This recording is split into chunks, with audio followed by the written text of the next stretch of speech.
अस्सलाम वालेकुम। कड़वी हकीकत टीवी के मोअज़्ज़िज़ दोस्तों, अगर आप चैनल पर नए हैं तो चैनल को लाइक और सब्सक्राइब करें ताकि आने वाले नए नोटिफिकेशन आपको बर वक्त मिल सके। शुक्रिया। लोमड़ी की आखिरी चालाकी। लोमड़ी एक ऊंचे टेले पर उदास बैठी थी। सामने हरे भरे मैदान में जानवर अपने अपने कामों में मसरूफ थे। कुछ घास चर रहे थे तो कुछ उनकी ताक में लगे थे। कुछ शिकार मार कर उसके गोश्त से अपना पेट भर रहे थे तो कुछ नदी से पानी पी रहे थे। परिंदे भी झुंड बनाए इधर से उधर उड़ रहे थे। वो जंगल का एक खुशगवार दिन था, लेकिन इस दिन लोमड़ी पर संजीदगी तारी थी। जंगल की जिंदगी में लोमड़ी को अहम मकाम हासिल था। वो शेर की खास मुशीर थी। शेर हर काम उसके मशवरे से करता था।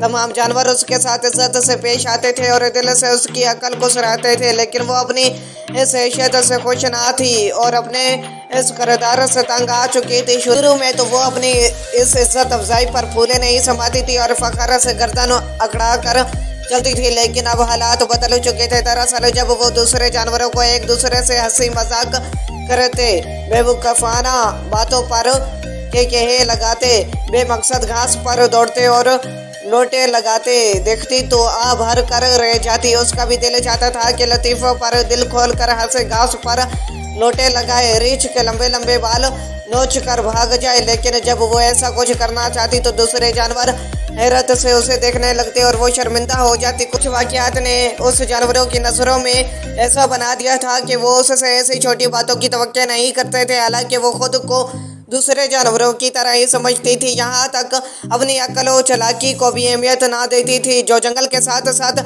इंसानी आबादियों तक में इतनी मशहूर हो चुकी थी कि होशियार आदमी को लोमड़ी की तरह चालाक का खिताब दिया जाने लगा था। जब वो इन वाक़यात पर नज़र दौड़ाती जिनकी वजह से उसे ये मकाम हासिल हुआ था तो सर पीट कर रह जाती। उसे उनमें अकल का अमल दखल कम, मौके से बर वक्त फ़ायदा उठाना और दूसरों का अहमकाना रवैया ज़्यादा नजर आता।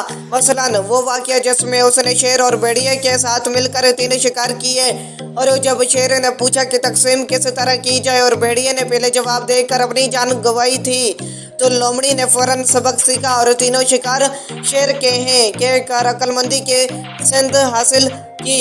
हालांकि अगर यह सवाल शेर पहले उससे पूछ लेता तो वो भी भेड़िए वाला जवाब देती। इसी तरह जब एक दिन उसने एक कौवे को पनीर का टुकड़ा मुंह में दबाए देखा तो उसका जी ललचाया। यहाँ उसने महज कौवे की खुशामद ही की थी। अब वो कौवा ही इतना बेवकूफ़ था कि सारा सी तारीफ पर फूले नहीं समाया और पनीर का टुकड़ा लोमड़ी ने मज़े ले लेकर खाया। चंद वाक़यात ऐसे भी थे जिनमें उसने मुंह की खाई, लेकिन वहाँ किसी जानवर के मौजूद ना होने की वजह से उसके साथ बनी रही। जब वो एक दिन अंगूर के बाग में गई और पके हुए अंगूरों को देखकर उसके मुंह में पानी भर आया तो उसने बहुत कोशिश की कि किसी तरह अंगूर हासिल कर सके, लेकिन नाकाम रही। वाला आखिर अपनी झेप मिटाने के लिए ये कहते हुए रुखसत हो गई कि अंगूर खट्टे हैं। हालांकि वो अंगूर जरा भी खट्टे ना थे, बल्कि खूब पके हुए मीठे अंगूर थे। अब लोमड़ी तंग आ चुकी थी। वो सारा दिन भूखी टेले पर बैठी रही। रात हुई तो तमाम जानवर वहाँ जमा हो गए। एक तरफ शेर भी बैठा था, सब खुश गपियाँ कर रहे थे। चांदनी रात थी, पूरे चांद ने आसमान को रोशन कर रखा था। बादलों की टकड़ियाँ उड़ी चली जा रही थी। भेड़िए कुछ बेचैन थे, वो बार बार गर्दन ऊपर करके भयानक आवाज़ें निकालते। शेर नाराज होकर उन्हें घूरता, लेकिन उसका पेट भरा हुआ था, लिहाजा नजरअंदाज कर देता। बातों के दरमियान जानवरों में बहस छिड़ गई कि चांद हरकत कर रहा है या बादल। सब आसमान की तरफ नजर उठाए अंदाजा लगाने की कोशिश कर रहे थे। कुछ का ख्याल था कि चांद हरकत कर रहा है, जबकि कुछ जानवर बादल के हक में थे। उनकी बहस बढ़ते बढ़ते झगड़े में तब्दील होने लगी तो शेर को गुस्सा आ गया। वो जोर से दहाड़ा, सबको सांप सूंघ गया। तुम लोग कौन होते हो फैसला देने वाले? ये तो दाना का काम है। सबकी नजर लोमड़ी की तरफ घूम गई। एक बार फिर गेंद लोमड़ी के कोर्ट में आ गिरी थी।